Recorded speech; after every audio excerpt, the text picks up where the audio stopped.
Ito guys, may nagtatanong sa atin, may nagko-comment sa atin. Kasi 'di ba yung mic nito isa lang. Isa lang yung mic nito. Isa lang yung Bluetooth niya.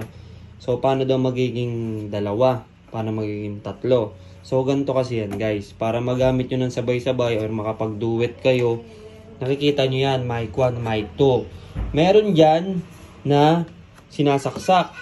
May mga wire na mic magagamit nyo. Or kung gusto niyo naman, kung gusto niyo mga wireless, may nabibili pong mic adapter Bluetooth. No? May nabibili po nun. Ipapakita ko po dito. Ilalagay ko po dito yung mga sample ng mga mic adapter na pwede nyo makita sa Shopee. Or mas maganda, kayo na po mismo manood or kung paano gawin. Basta, ito po yun. Meron po dito yung may wire, sasaksak nyo. Meron ding wireless. Meron pong mga Bluetooth na mic adapter. Hindi ko pa po kasi nasusubukan yun eh. Pero tingin ko po pwede po yun kasi meron po tayong outlet ng mic. Saka may mga nabibili po nun. Na ang nakita ko po sa Shopee, meron na po siyang adapter.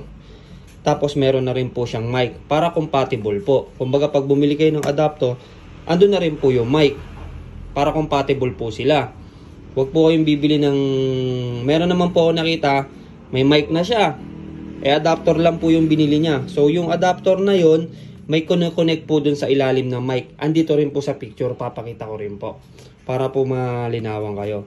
Tapos, pwede rin po sa guitar, pwede rin po yung sa aux. Yung sa cellphone, kung ayaw ng Bluetooth, rekta lang ng music, ito lang po yun. Meron lang po kayong auxiliary. Saksak lang po dito sa may saksakan ng headset. Tapos saksakan dito. Tapos kung gusto nyo memory card lang po. Playlist, USB. Pero kasi kadalasan niya yung Bluetooth na po talaga. Pura kasi all-in na po kasi talaga to eh. All-in na to. Kumbaga, wala kang Bluetooth. Gusto mo lang memory. Gusto mo lang ng tugtog na kasave. Auxiliary wire. Yan, gitara. Mic 1. Kahit tatlo kayo sabay-sabay, pwede po kayo dito mag-duet, no? Papakita ko po yung mic na adapter. Lalagay ko po dito sa dulo. No? Sa nag-comment po dyan, ito na po yun. Sana po naintindihan nyo. Kaya, ano po yan. Hindi naman po to wala naman pong, kung concert lang yung ilalagay nyo. Pwede po yan kahit ano. No? Yun lang po din kasi yung na-explain sa amin eh. Bali, isa lang mic lang talaga yung kasama nito. Pero pwede po yan kahit sabay-sabay. Sana po ilalagay ko po dito yung yung picture sa dulo, yung mga nakita ko sa Shopee na pwede po, na.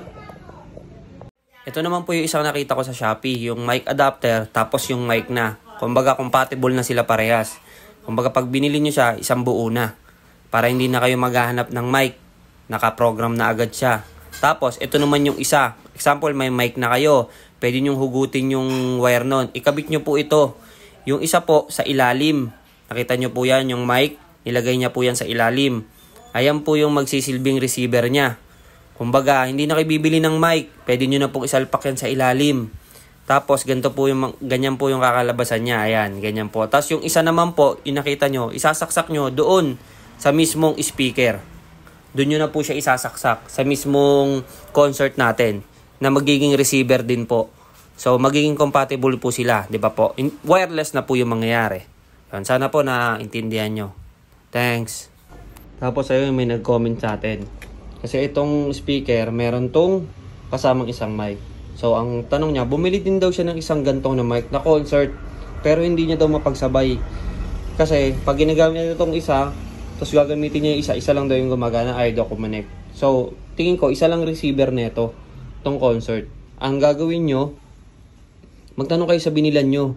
Kung meron silang receiver na Bluetooth adapter, yung sinasaksak dito. Yung tulad nung in-explain ko kanina, yung pinakita ko, parang ganun. No, kasi hindi ko pa natatry. Isa lang talaga yung meron kami. No, pero tingin ko, pwede yun. Pwede po yun. Kasi meron po siya ditong mic 1, mic 2. So, pwede siyang magsabay-sabay. Ang lang po doon, yung sa Bluetooth. Tingin ko, bibilan nyo lang po siya ng receiver. Bluetooth receiver. Sa concert. Or, kung gusto nyo, yung pinakita ko na lang po kanina. Yung sa Yun nga po, yun sa Shopee, bibili po kayo. I-connect nyo lang po dito yung mic adapter na receiver.